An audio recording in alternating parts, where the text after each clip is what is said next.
Welcome to the Chelsea Fans channel. The season has finished, and what a season it's been. It's been an emotional roller coaster, and I've absolutely loved every minute of it. What a successful season it's been. So what we're going to do now is analyse exactly what went right, what went wrong, and find out how we go about doing it again next year. Exactly, Rory. Thank you for handing it over to me ever so swiftly there. Guys, we're going to take you through all the highs and all the lows. There aren't many lows, are there? I'm still absolutely buzzing from Monday and Sunday and all the other days. Had a lot to drink. I'm a bit hungover, but if anyone asks, especially my parents, I'm really tired right now from work. So we're going to take you through everything. Look at our view if you can see it. Beautiful ground behind us. It's still... Double winners. Yes, exactly. I apologise for my attire. I got a bit cold, so the lovely Charlie here... The Hurricane. Offered to lend me his jacket as he's used to sore weather conditions. What a smoothie. Yes. Okay then, guys. Right, let's get on with it then. Okay, I want to know everybody's best moment of the season. Joseph. Without doubt, lifting the trophy on Sunday. Just can't beat it. Yeah, would never get tired of it. So I'm going with that. There's nothing boring about that, is there? Nothing. Darling? I'm going to go with the cup final goal that we scored against Spurs, because not only was it like we got the goal to sort of like paybacks, like we're going to win a trophy, you might have beaten us, we're going to win the league too, but we just got you in a cup final, and it was that sort of moment where all the fans are going wild in Wembley, and I was just like, yeah, we're just going to do the double, maybe the treble, but the treble wasn't to be. But we can't complain, double's good enough for me. And it was John Terry. Exactly. As well. They hate John Terry. I love a bit of JT. Right? Who doesn't love JT? Everyone hates him apart from us.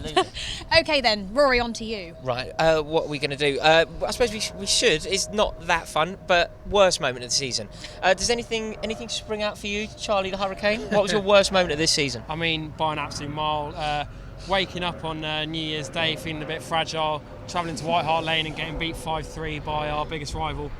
There was just absolutely nothing like it. It makes you literally want to curl up in a ball like this. It was a terrible day. Just like that. One that won't be forgotten for a while. That was painful. Do you know what humbled me? A moment that will live with me for a long time. The way that I think we got it completely wrong against Paris Saint-Germain at home. That was a moment we played against 10 men. I really think that we had the win in us if we'd gone for the jugular. We chose to not, and it really backfired, and it's a shame, and that has irked me ever since. Big Dog? My worst moment is Tottenham. We lost to Tottenham away, and it was by a margin as well. So losing to Tottenham is just awful, and we don't like that at all. We do not like that at all. Do you know what's going to happen? If I see JT next season, I'm going to tell him, which I will. I'll see them all. And Jose, actually, I'm going to tell him that is never to happen again.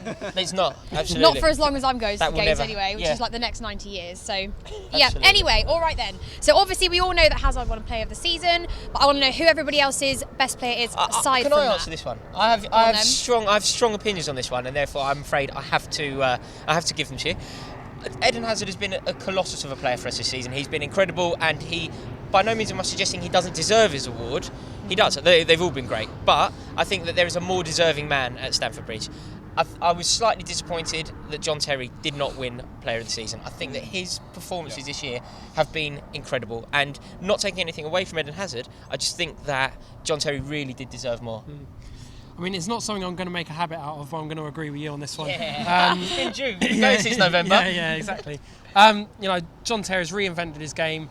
A certain Spanish manager thought he couldn't play 2 games in 1 week, and he's played every single minute of this Premier League winning campaign. Have that, fat boy. Not talking to me. God. He was immense this season. He has got the credit in the media, but it was a shame not to see him at least win one of the Player of the Year awards. So yeah, I'll vote for Terry. Anybody think that Hazard was the right call? Anybody? I think Hazard's going to win plenty of Player of the Years. So I think if there was a time to give it to Terry, it was this season. But if I had to give like a shout that I thought was someone who really stepped up their game when it got a bit tough, it was Willian for me. Absolutely. He became such a big player. And all his performances, all the running, everything about his game just went up a notch after January when we started to struggle with results. That's a really good point, George. It seemed to change for him, actually, when Cuadrado came in. We seemed to sign Cuadrado, yeah, and it seemed to really give Willian's performances a bit of impetus. It seemed to like give him a kick up the... bum like that he needed. Quadrado. I think he's got really nice cheekbones. Anyway, That's what I look for in a player. So that's high on my criteria as well for right wingers. Yeah. I think that's why Jose signed him. of course. Anywho, moving on. Now, we're going to go on to flop of the season. Now, before anybody asks this, I just want to say my flop of the season, if this actually counts, was going out of the Champions League. Can that be a flop of the season? Definitely. Because I coached Schalke away. It was one of the best experiences, partly because of all the alcohol, but it was one of the best experiences of my life. And to go from that, I mean, and I have to say, not one person in that stadium of a Chelsea fan could have told you who scored first, because we were on it all day. Everyone was like, yeah, it was Ivanovic who scored, yeah, it was Eden. And I was like, guys, we weren't none of no one. That's What are you impressive, talking actually. You've about? got a 100% away record in Europe for Chelsea this season, I haven't you? do have a 100% away record in Maribor Europe. away. Nobody else could get a ticket. Sophie was the only one over there. I was just being hounded for tickets. I was like, no, guys, look, come on, I'm a professional. Anyway, That's and a I'll good see moment. everybody in Europe next year, just to let you know. Home, away, Europe, you know. Flop. Adam, have you got a Neptune. flop of this season? Anybody in particular? Any performance in particular? Juan Cuadrado. Straight up. I don't know if it's He's got harsh, nice but cheekbones. he had a good game against Sunderland, but I don't think he's proven himself yet. But hopefully we see better of him next season. I agree. But what about his cheekbones? Come on, guys, they are amazing. No, I agree. I think that Cuadrado definitely has some room to improve. Do you feel like he's got it in him? Do you think that his performance? Have you seen anything to give you optimism for next season? Yeah, Cuadrado in the World Cup was amazing, and at Fiorentina, I've seen him. He's played well. So hopefully next season we see the best of him. I think probably in pre-season we've got a lot of players to come through. Maybe some that didn't especially get a chance this season, you know, youth or whoever. All right then, so now we're going to go on to most improved player.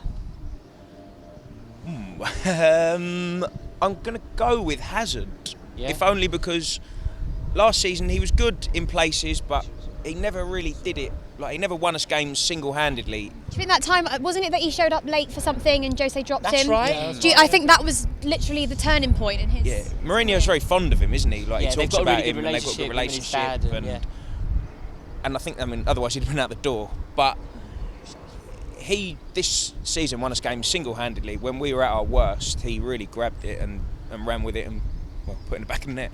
Yeah. So I'd say he was our most improved player. Yeah, darling. I think that's sort of like, I'm going to say Hazard as well, because it's the sort of thing with a big player. Sorry, mate. I wanted to disagree with you, but we'll probably push for time. Yeah, I think like the best players in the world, like even Ronaldo, he had to get a kick up the backside, like saying you're too greedy, start being more of a team player. Like every one of the best players has to have that sort of kick up the bum to go to the next level, and he's done that. He smashed it. So yeah. Totally smashed it. We're too impressed right now, to be honest. Charlie, Yeah. who is your most improved player? I'm going to say Willian. I think he is absolutely undroppable now. Whereas no I've one's always loved Willian. Yeah, I mean- I've always loved that babe. but Cheekbones. He ain't got but cheekbones, you what know, no one was quite sure of him last season. Everyone thinks he could, you know, maybe do a bit more in the final third. But the amount he works, I think if we for some reason we didn't have Willian in the team next season, we'd miss him so much. So I think definitely Willian is my most improved player. He's one of our kind of crucial attacking players at this point, I think. Yeah, he has been absolutely amazing. I've always known that about him, and I will continue to defend William for the rest of my life. Anyway, guys, that is the end of part one. Don't forget to stay tuned in for part two. We'll see you all then.